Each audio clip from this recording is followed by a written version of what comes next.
So for tasks number 1, we kind of did this in session 1. We must find the roots of the constraint functions or the constraint equations.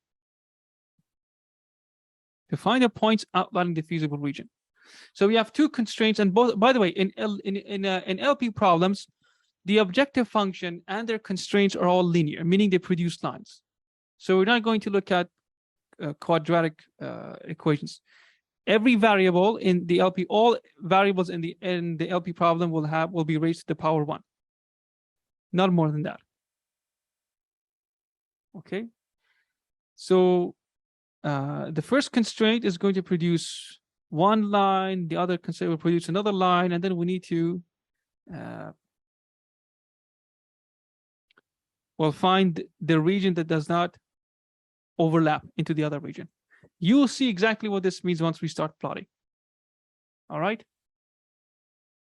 Now, what we need to do is, of course, to solve this, we must explain the constraints, which are currently inequalities, and express them as equations. So we have the following 2 equations.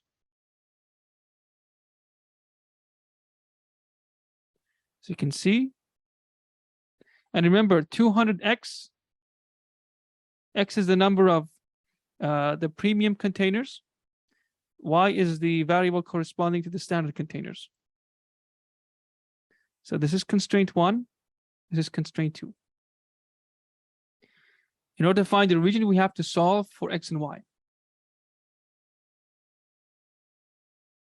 So first, now of course we could put these 2 equations into a matrix and then do Gaussian elimination. But this is only 2 equations, so we can just do something simple. So we have equation 1 and equation 2. Subtract the first equation from the one below, and then we can simplify it some more. So 200 minus 100 gives us 100x.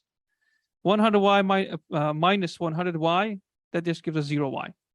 Now, of course, this wouldn't appear in the equation, but I'm just putting it here so you know that this is now eliminated. And of course, 4,000 minus 3,000 is 1,000. So again, we're getting closer to finding the both points of the feasible region. I only did this. I know this is not precise. We should keep the units of measurement. We should keep, but I did that intentionally just to, because too many numbers. I thought it would be simpler. But anyway, we'll keep this.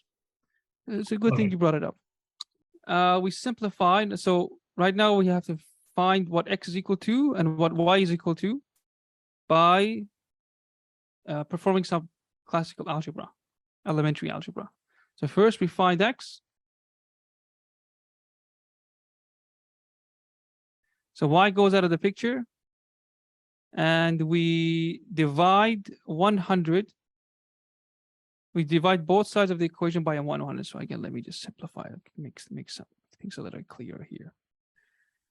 This 0 would go away. And then we would have to get 100 to go on the other side. And then this, of course, if we want to keep our scientific notation. Okay, and then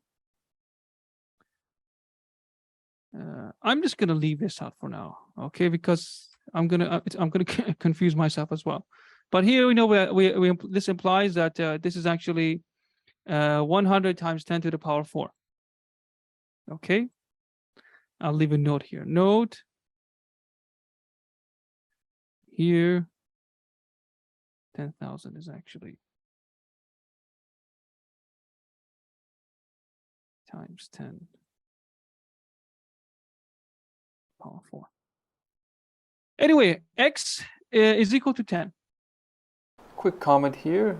When we say 10, we shouldn't forget that this is 10 times 10 to the power 4. So x is actually equal to 100,000. So we found our first root.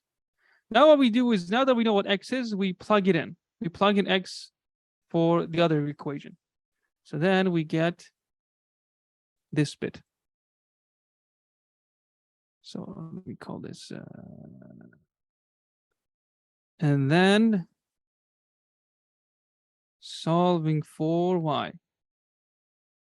So what we have done here is we've taken equation number, that's 100y. So this is equation 2. Equation 2.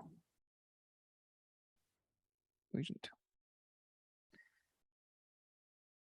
So here we have 3,000. Again, here this implies that it's 30 million. And let me just make sure I didn't leave anything out by mistake.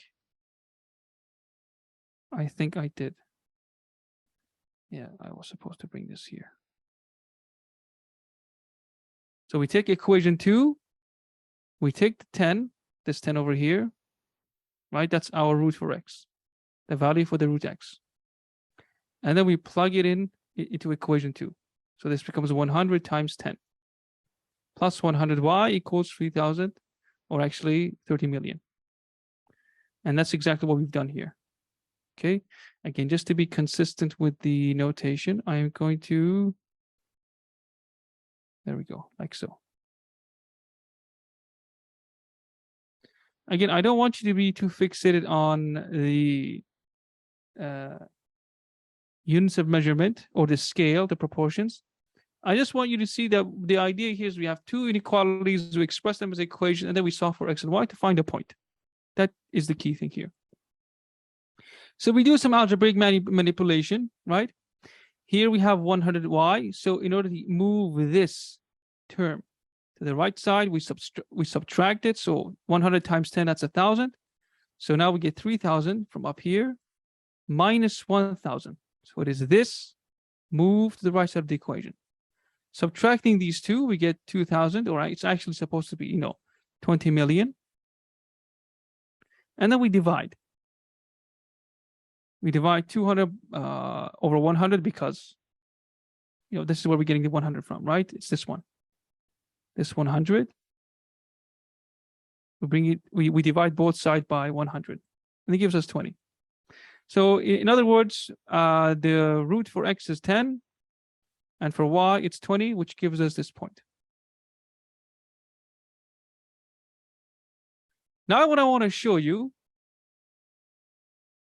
is plotting part 1. So again, we have done part 1 so far, or should I say task 1, which is finding the feasible region of the objective function. So I'm going to switch to Python now to show you how it's done with Python, how we will use Matplotlib to plot this. And then we'll return to find the best point for the objective function. And that is the point in the feasible region that will maximize the profit.